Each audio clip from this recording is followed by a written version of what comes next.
Mais uma vez nós buscamos a Tua presença, pedindo para que o Senhor nos auxilie, nos dê entendimento, nos dê clareza no pensar, e que ao tratarmos desses assuntos possamos fazê-lo com sabedoria, com entendimento. Pedimos ao Senhor, a Deus, para que as aplicações práticas dessas coisas todas que temos visto possam se manter na nossa mente. Ajuda-nos a pensarmos na vida de Noé, o homem que ele foi, aquilo que ele fez, o quanto que ele influenciou a vida dos seus filhos, da sua família e, de um ponto de vista maior ainda, a humanidade toda. Talvez o Senhor não tenha um plano de reformar a humanidade através das nossas vidas, mas talvez o Teu plano seja de reformar aqueles que estão próximos de nós. Ajuda-nos, portanto, a Deus, a entendermos todas essas coisas. Nós pedimos assim no nome de Jesus. Amém. Abram suas Bíblias no livro de Gênesis, mais uma vez. Eu gostaria de ler alguns versículos, de Gênesis, no que diz respeito a essa história toda dos animais na arca, porque isso é uma confusão. As pessoas fazem mais confusão sobre os animais dentro da arca do que qualquer coisa. Então vamos ver alguns versículos do livro de Gênesis, capítulo 7, começando no verso 6. Nós já vimos que Deus havia dito para Noé, para ele levar 2 de cada espécie e colocar esse povo, esses animais, dentro da arca. Vamos dar continuidade a isso, começando então, portanto, no verso 6. Diz o seguinte: Noé tinha 600 anos de idade quando as águas do dilúvio vieram sobre a terra. Noé, seus filhos, sua mulher e as mulheres de seus filhos entraram na arca por causa das águas do dilúvio. Casais de animais grandes, puros e impuros, de aves e de todos os animais pequenos que se movem rente ao chão, vieram a Noé e entraram na arca, como Deus tinha ordenado a Noé. E depois dos 7 dias, as águas do dilúvio vieram sobre a terra. No dia em que Noé completou 600 anos, 1 mês e 17 dias, neste mesmo dia, todas as fontes das grandes profundezas jorraram, e as comportas do céu se abriram, e a chuva caiu sobre a terra 40 dias e 40 noites. Naquele mesmo dia, Noé e seus filhos, Sem, Cam e Jafé, com sua mulher e com as mulheres de seus filhos, entraram na arca. Com eles entraram todos os animais de acordo com as suas espécies, todos os animais selvagens, todos os rebanhos domésticos, todos os demais seres vivos que se movem rente ao chão, e todas as criaturas que têm asas, todas as aves e todos os outros animais que voam. Casais de todas as criaturas que tinham fôlego de vida vieram a Noé e entraram na arca. Os animais que entraram foram um macho e uma fêmea de cada ser vivo, conforme Deus ordenara a Noé.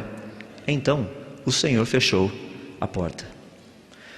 Eu acho fascinante porque quando nós estudamos e lemos esse texto, eu sempre fiquei pensando, fiquei preocupado, porque nesse negócio de colocar toda essa bicharada dentro da arca, eu primeiro tinha uma concepção errada do tamanho da arca, eu tinha uma concepção errada do que Deus estava fazendo, e tinha uma concepção errada daquilo que aconteceu dentro da arca. Dá para ter uma ideia de tudo que eu precisei aprender dentro desse contexto. Ou seja, todas as minhas ideias, num certo sentido, eram erradas. Mais uma vez, tratando do espaço interno da arca. Esse foi um dos grandes problemas para mim a princípio, porque eu ficava olhando aquela arquinha pequenininha desse tamanho assim que o pessoal mostrava, e eu falava, como colocar toda essa bicharada ali dentro? Vamos dar uma olhadinha rápida. Eu já mencionei hoje pela manhã que o tamanho da arca, o volume dela, era de quase 41 mil metros cúbicos. O que você coloca em 41 mil metros cúbicos? Bom, em 41 mil metros cúbicos, você coloca um prédio de 67 andares com andares de 200 metros quadrados. Isso é o que cabe ali dentro. Daria para você colocar 360 containers desses de 40 pés, esses imensos que você vê em cima dos caminhões por aí. Daria também para você colocar 3.400 jaulas de 12 metros cúbicos. E se por um acaso Noé ficasse sem emprego, daria para ele levar quase 4.000 Corsas, esses carrinhos, corsinhas por aí, de um lugar para outro. Era muito espaço dentro da arca. Mas o que é fascinante é que se você pegar a maior parte dos animais, tem mais ou menos o tamanho de uma ovelha. Daria para nós colocarmos aproximadamente 120 mil animais do tamanho de uma ovelha dentro da arca. E não todo mundo empacotado. Tranquilo. Então há uma concepção às vezes errada daquilo que nós conseguiríamos colocar dentro da arca. A Bíblia nos diz o seguinte: de tudo o que vive, de toda a carne, 2 de cada espécie, macho e fêmea, farás entrar na arca, para os conservares vivos contigo. Das aves, segundo as suas espécies, do gado, segundo as suas espécies, de todo réptil da terra, segundo as suas espécies, 2 de cada espécie, e olha a expressão, virão a ti, para os conservares com vida. A Bíblia tem alguns pequenos detalhes que a gente esquece à medida que a gente vai lendo. Deixa eu tratar um pouquinho do que vem depois, para juntar as duas partes. Deus disse mais: de todo animal limpo levarás contigo 7 pares, o macho e a sua fêmea. Mas dos animais imundos, 1 par, o macho e a sua fêmea. Também das aves do céu, 7 pares, macho e fêmea, para se conservar as sementes sobre a face da terra. O texto está falando de algo muito interessante, que Noé deveria levar consigo todos esses animais. Mas Deus disse que 2 de cada um viriam até Noé. Por que 2 de cada um deveriam vir até Noé? A resposta é simples. Quem é que poderia escolher o melhor material genético de cada espécie? É Deus. Por isso Deus disse a Noé: 2 de cada um virão a ti. Eu trago, você guarda.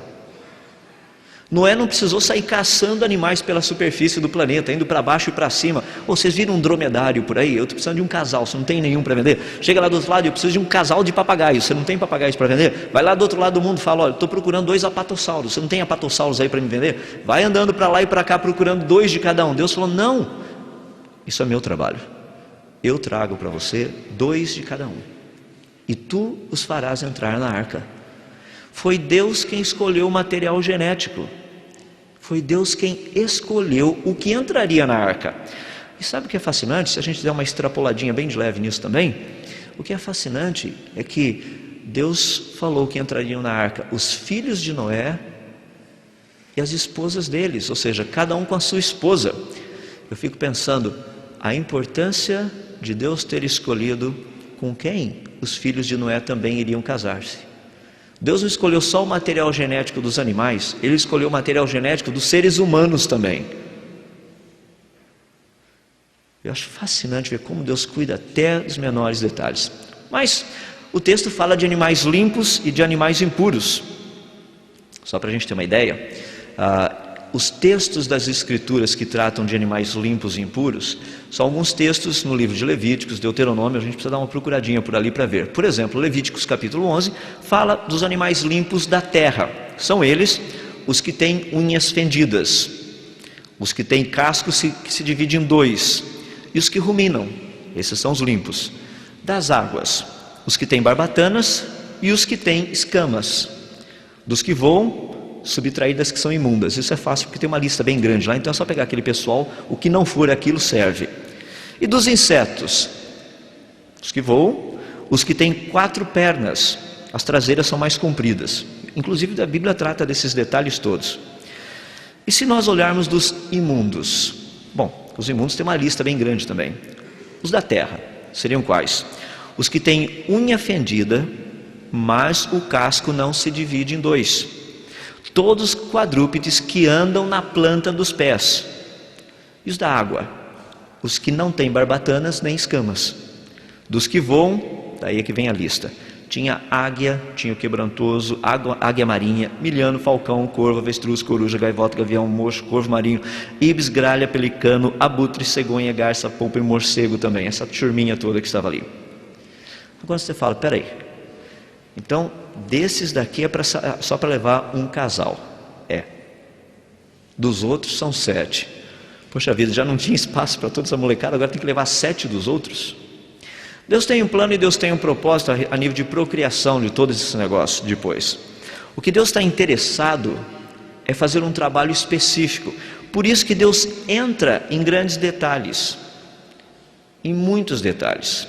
Vejam só, tem na nossa listinha de animais imundos um grupinho que normalmente a gente não gosta de olhar muito, que é chamado os enxames de criaturas. Por exemplo, a doninha, rato, lagarto, geco, crocodilo da terra, lagartixa, lagarto da areia, camaleão, tudo que anda sobre o ventre.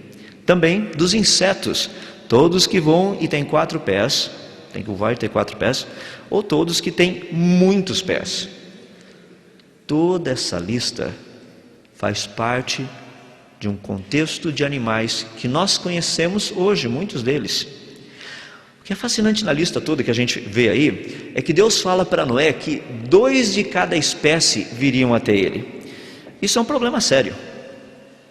Os nossos antepassados, segundo a evolução, estavam na arca também. Dá para perceber por aí. Nada parecido com a gente, né? Quando a gente fala 2 de cada espécie, nós precisamos entender que a palavra que a Bíblia está usando para espécie é diferente da palavra que nós estamos habituados hoje em dia. Quando eu falo espécie, a palavra bíblica para espécie se traduz como um tipo básico.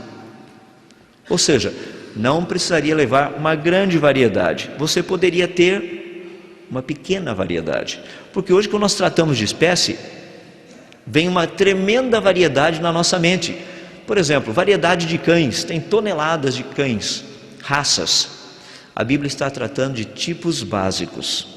Nós sabemos, por exemplo, hoje que geneticamente, com um casal de cães, um casal de hienas e um casal de lobos específicos, você teria condição de, através do cruzamento entre eles, produzir todos os tipos de cães, hienas e lobos que nós temos no planeta. Ou seja, você não precisaria levar um poodle, um rottweiler, um pastor alemão, um chihuahua, todo esse negócio. Isso daí são apenas o quê? Variações de um tipo básico. Isso limita o número de animais que você teria dentro da arca. Só para deixar o conceito bem claro, pega, por exemplo, o urso das cavernas. Ele é conhecido como urso spelaeus. Se a gente fizer uma classificação, ali vocês estão vendo a palavra espécie. A espécie, esse tipo de urso é chamado Ursus spelaeus, essa é a espécie dele, mas não é essa terminologia que a Bíblia nos dá. Praticamente nós estaremos tratando da questão mais embaixo um pouquinho, que é o gênero dele, ou talvez até mesmo a família, ou seja, o tipão dos ursidos. Bom, dentro desse contexto é importante nós entendermos uma área de estudo que é muito relevante dentro da área de ciências e que não é muito conhecida na biologia atual. É uma proposta que foi feita por um biólogo americano há mais de 120 anos atrás, que é a proposta de Frank L. Marsh. A proposta dele foi a seguinte, que nós deveríamos classificar os animais de acordo com a sua capacidade de combinação genética. Esse negócio que é conhecido como baraminologia. Por exemplo, os seres humanos ali fazem parte de um baramim. Você percebe na questão dos cães, os cães fazem parte, nós temos 2 baramins ali. No caso dos elefantes, você tem mais um baramim. Ou seja, grupos que têm condição de se cruzar, isso daí seria um baramim. Os problemas que nós temos com isso é que quando nós olhamos de toda essa montoeirada de animal ou animais que estariam na arca, uma das coisas que muito me impressiona é o que as pessoas colocam hoje em dia. Eles chegam e falam assim: imagina Noé colocando 1.300.000 espécies dentro da arca. Não, peraí, vamos sentar e vamos conversar sobre isso. Primeiro, desse 1.300.000 espécies existentes no planeta, cerca de aproximadamente 1 milhão delas está relacionada com peixes e insetos. 2 coisas que você não precisaria ter na arca. Por falar nisso, essa parte de inseto até me incomoda. Eu fico pensando, por que eles não morreram todos no dilúvio? Já pensou que bênção? Pernilongo, todas essas coisas. Eu tenho até uma teoria. Eu acho que no inferno vai ter pernilongo e seres humanos voando em volta deles assim, só para atormentá-los, porque é o tipo de bicho que, de qualquer forma, não entraram na arca e não morreram no dilúvio. Muitas pessoas têm uma grande dificuldade em pensar também em termos dos peixes. O pessoal fala assim, não, mas tem peixe de água doce, peixe de água salgada, como é que fica lá fora? Por etapa.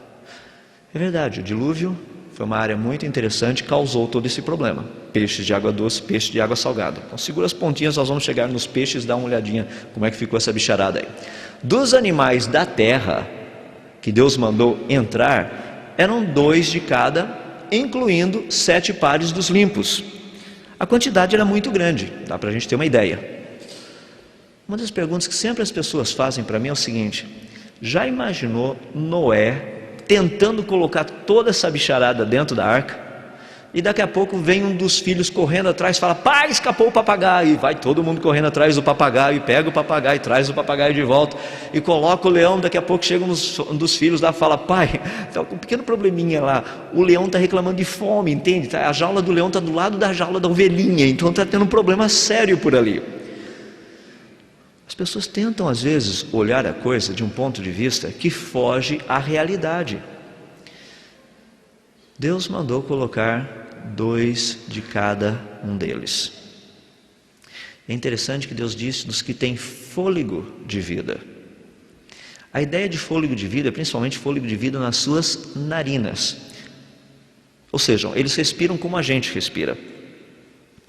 Dentre esses animais, vamos ser bem honestos, dos da terra, tinha um problema sério, né? Porque tem animais domésticos, tem animais selvagens, tinha até dinossauro. É um problema sério. Você sabe como é que funciona a questão de dinossauro. São meio desajeitados, são ligeiramente grandes, ocupam um grande espaço. Imagina cuidar de tudo isso. Quando nós estamos tratando de uma vida de vitória, como nós temos conversado aqui esses dias, tudo faz parte do pacote. As coisas fáceis e as difíceis também. Como tratar com essas situações às vezes complicadas, com toda essa bicharada. Imagina você tentando colocar um elefante na arca. Levar um coelhinho, todo mundo gostaria, né? Pega um coelhinho e tudo mais. Agora chega o seu pai e fala assim: agora é a hora do elefante. Eu acho que sem olhar para o Jafé e falava: deixa para o cão levar. Chegava o outro lá, aparecia um jacaré. Já pensou um jacaré? Quem que vai levar o jacarezinho para dentro? Eu acho que sem olhar para o cão, com olhar para o Jafé, falava assim: eu acho que o pai tem mais prática com esses negócios. Não tem não, deixa o pai levar o jacarezinho lá dentro, então o pai põe o jacaré lá dentro. Não eram coisas do dia a dia que eles tinham que tratar? Pegar esses animais e colocá-los todos lá dentro? Eu creio que as aves teriam sido os animais que teriam dado maior trabalho para eles. Imagina a revoada de pássaros que não era. Eu gostava de olhar assim, principalmente em liçãozinha de escola dominical, porque você via aquela tonelada de passarinhos, todos voando bonitinhos assim, indo em direção à arca, né? Eu creio que Deus os levou até ali, sem dúvida. Mas eu ficava pensando como que esse negócio funcionou, porque toda essa bicharada... A gente gosta muito de pavão, não gosta? É tão gostoso acordar de manhã cedo com essa barulheirada que pavão faz. Eu, por exemplo, lá em Limeira, onde eu moro, eu tenho um grupo de bem-te-vis que eles fazem a fineza de todos os dias pela manhã avisar que eles já acordaram. 6:30 da manhã, essa molecada faz um zoê. Depois que a gente fica sabendo que eles acordaram, adivinha o que eles fazem? Eles vão embora. Daí larga a gente acordado ali o tempo todo. É um problema. O que acontece com tudo isso? Imagina Noé com toda essa bicharada. Daí começam os problemas, né? Tem os répteis. Dentre os répteis tem os pequenininhos, tem os grandões. Esse contexto dos animais me fascina por 2 pontos. Primeiro, eu já mencionei que Deus fez a escolha do material genético. Eu fico imaginando Noé colocando toda essa bicharada dentro da arca, nos lugares certos e nas jaulas certas. Obviamente essa molecada não ficava solta dentro da arca, né? Já imaginou? Toda essa bicharada solta que não aconteceria, de repente vem uma onda, a arca, ups, e lá vai elefante, lá vai dinossauro, lá vai todo mundo para a cozinha, entende? Clunk, lá atrás. Fica todo mundo achatado. Tinha que ficar todo mundo bem preso, bem colocado, para não termos esses problemas. Eu creio que Noé pensou até mesmo em todos esses detalhes. O segundo que para mim é muito interessante, fascinante nesse contexto, é o fato de que Noé, sábio como era, soube como ajeitar todo esse pessoal numa maneira em que eles iriam sobreviver todo o tempo. Não era só encostar. Deixa encostado e depois a gente vai ver como é que fica. Não, tinha que ter um lugar certo já ir chegando e já colocando toda a bicharada no seu devido lugar. Uma das coisas que eu já pensei e repensei até hoje, eu gostaria demais que alguém descobrisse a arca para ver a parte interna dela especificamente, seria para a gente saber dos detalhes como é que Noé pôde ter uma ideia de quantos animais iriam entrar na arca. Eu sei que não era fazendeiro, será que também ele era zoólogo? Ou seja, ele sabia do número de espécies ou de tipos básicos que existiam para saber onde colocar todo esse negócio? Bom, de qualquer forma, isso aí são coisas ainda que a gente está trabalhando em cima e pensando a respeito. Na parte dos peixes, essa é a parte mais tranquila. Assim não tem muitos problemas, porque o que mais tinha fora da arca era água. Então não seria o problema maior. Mas resta aquele problema que o pessoal fala, mas como é que fica essa questão de peixe de água doce e peixe de água salgada? Hoje, com vários estudos que nós fazemos, inclusive fora do planeta Terra, utilizando, por exemplo, o planeta Júpiter, nós vemos que existem lugares em que coisas diferentes não se misturam com facilidade. Por exemplo, o planeta Júpiter tem muitos gases na sua atmosfera. E você percebe que claramente que esses gases não se misturam. Tem aquele famoso olho vermelho que já está lá em cima há mais ou menos quase 300 anos, pelo menos, se não fizer mais tempo. É um mega furacão que dá para você colocar quase 5 terras dentro dele e ainda sobra espaço. É um furacãozinho assim, meio light. Imagina o contexto. Esse negócio todo funcionando e não se misturando. Você fala, mas o que isso tem a ver com o planeta Terra? É simples. O rio Amazonas, quando ele deságua no oceano, ele ainda permanece água doce mais de 70 quilômetros mar adentro. Você pode pescar peixinho de água doce no meio do Oceano Atlântico, praticamente 70 quilômetros lá dentro, você está pescando peixinho de água doce. Você pega, por exemplo, o Rio Negro e os Solimões, antes de juntarem para formar o Amazonas, você percebe nitidamente que as águas estão diferentes. Ou seja, água doce e água salgada, o que aconteceria durante o dilúvio, você teria bolsões de água doce e de água salgada. E nós vamos estudar amanhã para ver que a quantidade da salinidade da água do mar não era tão alta quanto que a gente tem hoje. Ela é alta hoje devido ao dilúvio. Então a questão dos peixes teria muito problema. Teria peixe dentro da arca? Bom, só se a esposa de Noé quisesse colocar um aquáriozinho para enfeitar a cozinha, coisa desse jeito, mas tecnicamente não haveria necessidade. Daí entra o grande problema, que são esses caras aí atrás, os dinossauros. Como colocar dinossauros na arca? O grande problema que eu vejo é que muitas pessoas, e de uma forma geral na igreja, nós já fomos de tal forma endoutrinados a pensar que seres humanos e dinossauros nunca foram contemporâneos.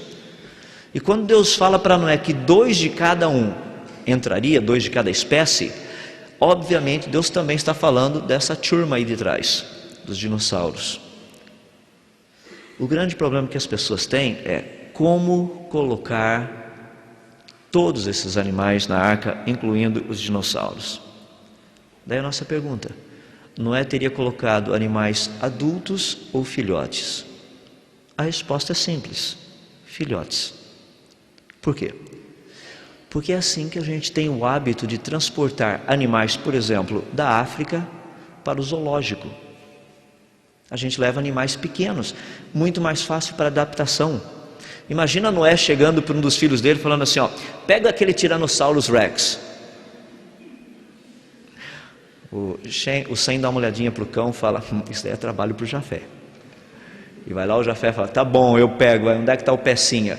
Ele vai lá, pegaria um Tyrannosaurus Rex, filhote de mais ou menos uns 60 centímetros, um negocinho dessa altura assim, um catatauzinho, pega e fala, se morder eu te bato ainda. Segura e leva embora e coloca lá dentro da arca.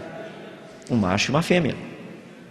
Imagina cão carregando um brachiosauro. Um brachiosauro, quando filhote, ele tinha mais ou menos 50 centímetros. Pega no seu colo e leva o brachiosauro para dentro da arca. Sem nenhum problema. Você sabia que os elefantes, na sua maioria, são mais pesados quando filhotes do que a maior parte dos dinossauros? Acho que ninguém queria carregar o elefante para dentro da arca, porque aquilo era pesado. O resto era meio tranquilo assim. Ou seja, a questão de levar animais, filhotes, é algo importante. A questão dos animais selvagens, tratamos da área da alimentação. A questão dos carnívoros, principalmente. Eu já pedi para vocês darem uma olhadinha, mas vamos dar uma outra olhadinha lá no livro de Gênesis, que é algo fantástico. Capítulo 1, verso 29 e verso 30. Eu vou ler apenas o verso 30, que é o que está colocado ali, mas eu gostaria que você lesse, para ficar bem gravado na sua mente esses dois versículos. Deus diz o seguinte, Gênesis capítulo 1, versos 29 e 30. Disse Deus: eis que lhes dou todas as plantas que nascem em toda a terra e produzem sementes, e todas as árvores que dão frutos com sementes, elas servirão de alimento para vocês. Deus está falando isso para Adão e Eva, ou seja, eles seriam vegetarianos. Mas para os animais, olha o que Deus diz: e dou todos os vegetais como alimento a tudo o que tem em si fôlego de vida, a todos os grandes animais da terra, a todas as aves do céu e a todas as criaturas que se movem rente ao chão. E assim se foi. Deus fez dessa forma. Todos os animais eram herbívoros. O problema é que nós temos a ideia em pensar que a questão dos dentes caninos são utilizados para rasgar carne. Não necessariamente. Tem muitas plantas que você precisa dos caninos para rasgá-las. Um exemplo disso que nós temos hoje em dia, da questão dos animais, porque muitas pessoas falam assim: olha a cara do leão, vai me dizer que ele pasta. Olha a cara daquele tigrezinho ali em cima, você vai me dizer que ele não vê a hora de pegar uma boa salada de alface. Bom, deixe-me dizer o seguinte para vocês: os estudos que têm sido feitos na África mostram o seguinte, que quando esses animais passam por uma grande escassez de caça, sabe o que eles fazem? Pastam. Você fala: isso é um exagero, eu nunca vi um carnívoro fazer isso. Ah, é? O seu gato e seu cachorro, quando passam mal, eles fazem o quê? Eles falam para você: ô meu, me arruma um bife acebolado aí, não está vendo que eu estou numa situação meio crítica? Não, eles pastam. Eles comem grama. Para quê? Para estabilização do sistema. Parece estranho, né? Mas é assim que a coisa funciona. Ou seja, o que Noé precisaria se preocupar era em levar muita alimentação para todo esse povo. E essa alimentação seria o quê? Não tinha que ter freezer na arca, eu posso te garantir. Guardar, por exemplo, pedaços de camelos para os tiranossauros, pedacinhos de não sei... Não. Tudo que Noé precisaria levar era simplesmente comida, no sentido de vegetais, capim, esse tipo de coisa. O que é fascinante nisso é que eu fico pensando o trabalho que não deve ter dado para preparar todo esse negócio. Imagina 371 dias na arca. Imagina você preparando 371 refeições para a sua família, sem contar a comida dos animais. Bom, a comida dos animais era mais tranquila, não precisa ter uma variedade. Mas imagina você na arca comendo a mesma coisa por 371 dias. Seria um problema sério. Uma questão importante, já estamos terminando, a parte dos animais na arca. Muitas pessoas ficam pensando o seguinte: deve ter sido um grande problema, mesmo levando filhotes na arca. Filhotes que eu digo, não estou me referindo a recém-nascidos, tá? Mas aqueles que já se alimentam normalmente, por si mesmos. Ou seja, imagina todo esse pessoal dentro da arca. Você fala, devia ser um cheirinho insuportável lá dentro. Imagina morar dentro de um barco desse tamanho por 371 dias, com tudo fechado. Só tinha aquela janelinha lá em cima. Vamos dar uma olhadinha e considerar algumas coisas a respeito disso. Primeiro, a Bíblia nos diz que Deus falou para Noé construir a arca com 3 divisões, 3 pisos, e para colocar compartimentos, ou seja, divisões dentro desses pisos, no sentido de ter o quê? Local para colocar os animais. O que é interessante é que quando nós lemos hoje, eu mencionei que a arca prevaleceu, ou seja, as águas do dilúvio prevaleceram 15 côvados acima das montanhas mais altas. Isso implica que praticamente os 2 pisos inferiores da arca estavam abaixo do nível da água. Você fala, mas o que tem isso a ver? Tem muita coisa a ver. Por quê? Porque ali embaixo estaria frio e escuro. Quando a coisa fica frio e escuro, acontece que a gente vai vendo por aqui assim, sabe? O pessoal começa a entrar em estágio de hibernação e torpor. A gente acha que é calor humano, né? O pessoal vem encostando assim do lado da gente, fala que legal, acho que o povo é tão carinhoso. Carinhoso nada, é sono mesmo, o povo está quase dormindo ali, pode acordar, dá uma chacoalhada, falei, está na hora de acordar, presta atenção na palestra aí. O que aconteceria com os animais?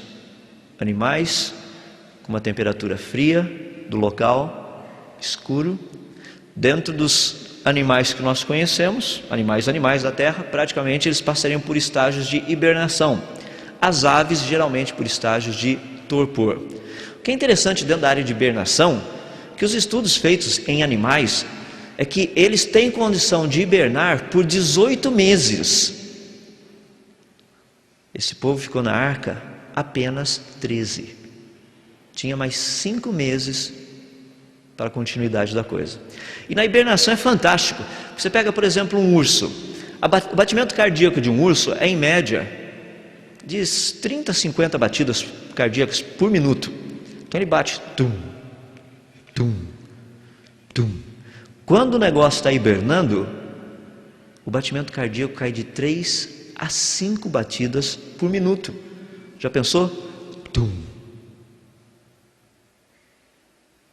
Morreu. Tum. Ressuscitou. O negócio é doido. Você vai ter que chacoalhar o bicho, não chacoalha, deixa ele hibernando, deixa quieto. Mas só para você ter uma ideia, a hibernação e o torpor produzem 3 efeitos muito interessantes, estão ali embaixo. Primeiro, praticamente não haveria necessidade de alimentação. Os animais, quando hibernam ou quando estão em estágios de torpor, não se alimentam. Segundo, poucos resíduos biológicos, o que é exatamente o que vocês estão pensando. É o número 1 e o número 2. Não tinha problema ali, a bicharada estava dormindo, todo mundo sossegado, não tinha vazamento, coisas desse jeito, tudo tranquilo, sossegadinhos ali. O número 3 também é um processo lento de desenvolvimento. Ou seja, a coisa iria bem devagar. Daria para ter todos os animais na arca, os tipos básicos, sem nenhum problema. Daria para mantê-los vivos durante todo o tempo, cientificamente falando, sem nenhum problema. Mas as pessoas falam, não, mas espera aí, mas e depois que eles saíram do dilúvio? Como é que fica o negócio? Porque olha a variedade que a gente tem. Então os dinossauros morreram ali? Não. Após o dilúvio, o que nós tínhamos é uma retomada da diversidade novamente. Como vocês podem ver ali, os cães. Antes do dilúvio, você já tinha uma variedade. Após o dilúvio, aquela variedade iria novamente aparecer. O pessoal fala, mas como? Através do processo conhecido por criacionistas e evolucionistas, que é o processo da microevolução. Uma tremenda variedade de novo. É o que nós veríamos, por exemplo, com toda essa rapaziada aí de trás. Eu coloquei os gatos, porque o Hérito está falando muito de namoro, esse tipo de coisa. Tinha os gatos aí para vocês pensarem a respeito. Uns gatos e umas gatas também. O contexto que a gente tem é que, cientificamente falando, não haveria nenhum problema para Noé cuidar de todos esses animais, colocá-los na arca, mantê-los vivos pelo espaço de aproximadamente 13 meses e depois para que eles saíssem da arca. 2 palavrinhas finais. Primeiro, muitas pessoas têm falado assim, não, mas a arca de Noé está numa montanha, então como é que os animais desceram da montanha? Nós cremos que muito dessa montanha já passou por um processo muito interessante, que é o que nós chamamos de vulcanismo, o que teria mudado radicalmente a sua estrutura. Ou seja, a arca não está no topo do Ararat, a arca encontra-se da metade para baixo. E o pessoal fala, mas então por que não sobe? É só metade? É que para chegar nessa metade você tem que dar a volta pelo outro lado. Você tem que subir um lado inteiro, chegar lá em cima e descer do outro lado, metade da montanha ainda, para chegar aonde a arca se encontra, segundo os relatos que nós temos. Na época, o posicionamento da arca era algo tranquilo para descer. Não seria um problema sério, simplesmente deixa esses animais saindo dali. Um outro negócio que é interessante a respeito disso, que muitas pessoas fazem uma confusão muito grande, é justamente a respeito de como esses animais sobreviveriam. Eu não creio que a princípio eles já saíram correndo e foram embora. Dê uma olhadinha aqui interessante em Gênesis capítulo 9.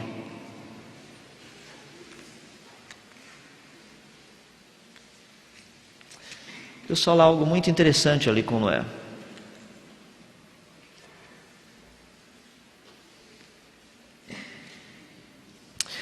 Deus trata de uma forma bem específica, dizendo o seguinte para Noé. Verso 1. Deus abençoou Noé e seus filhos, dizendo-lhes: sejam férteis, multipliquem-se e encham a terra. Todos os animais da terra tremerão de medo diante de vocês. Os animais selvagens, as aves do céu, as criaturas que se movem rente ao chão e os peixes do mar. Eles estão entregues em suas mãos. Tudo que vive e se move servirá de alimento para vocês. Assim como lhes dei os vegetais, agora lhes dou todas as coisas. O que esse texto está nos dizendo é que antes dessa ocasião, os seres humanos não se alimentavam de animais. Havia um contexto, um relacionamento de amizade entre esses grupos de seres humanos e animais. Um animalzinho ficava do teu lado ali falando: pronto, já viu? Olha só, coitado do peru passeando falando: dia de ações de graças está chegando, imagina só o que vai acontecer comigo, meu chapa. Ele olhava para para Noé, olhava, não havia essa dinâmica. Todo o contexto era outro. Mas Deus disse: isso será mudado. Portanto, os animais, quando saíram da arca, a princípio, eles ainda mantinham aquele relacionamento estreito que a Bíblia nos diz no princípio, que era um relacionamento sem temor, sem medo. Eu queria proporcionar que os animais, a princípio, ficariam por volta ou por perto do quê? Da onde estava a arca de Noé e da sua família, sem nenhum problema para que eles pudessem se desenvolver. Mas só algumas pequenas coisinhas que a gente trata. Eu gostaria de dar uma lição prática para vocês, que é a seguinte: Noé planejou tudo com antecedência. Noé executou todas as coisas com eficiência. Noé cuidou de todos os animais com diligência. Foi importante para ele. Deus havia dado uma missão a Noé, só por questão de pensamento. Se não fosse o cuidado de Noé, olhe ao seu redor a nível de animais, nenhum deles estaria presente. Dá para imaginar o tamanho e a proporção do trabalho que foi o trabalho de Noé? Imagina que legal visitar um zoológico sem animais. Você iria ver pés de tomate, pés de quiabo, pés de milho, porque não teria animal nenhum. Noé foi cuidadoso em fazer todas as coisas que Deus havia proposto para ele. Espero que seja essa a atitude de vocês, independente do contexto. Pensem que aquilo que vocês fazem hoje pode causar impacto nas gerações futuras também. Esse é o trabalho nosso diante de Deus. Uma vida de vitória implica nessas coisas. Vamos orar. Mais uma vez, Pai, nós somos tão gratos a Ti por todo esse contexto que nós vemos do Teu servo Noé, o cuidado que ele teve. Mas também nós Te damos graças pelo cuidado que o Senhor teve em escolher todo o material genético que iria entrar na arca, o material genético que iria se reprocriar depois do dilúvio, produzindo essa variedade, essa beleza de vida que nós temos hoje. Quando nós temos a oportunidade de visitar lugares e ver animais exóticos, coisas diferentes, nós nos impressionamos com a beleza da Tua criação. Mas nada disso teria sido possível se não fosse a obediência de um homem. E que se ele tivesse a obediência de um homem, tendo feito um trabalho bem feito como ele fez. Pedimos a Deus para que nas nossas vidas possamos fazer as coisas da mesma forma que Noé fez, para que na verdade seja uma vida de vitória, que permeie séculos e séculos depois da nossa partida desse mundo, como é o caso de Noé. Hoje nós desfrutamos da bênção, da beleza da criação, vermos os animais, essa beleza de tantas formas de vidas diferentes que o Senhor criou, que foram preservadas através da obediência de um homem. Nós te damos graças pela vida dele, pela lição que nós aprendemos com Noé. Ajuda-nos a sermos como ele foi. Assim nós oramos pedindo essas coisas e o fazemos humildemente no nome de Jesus. Amém.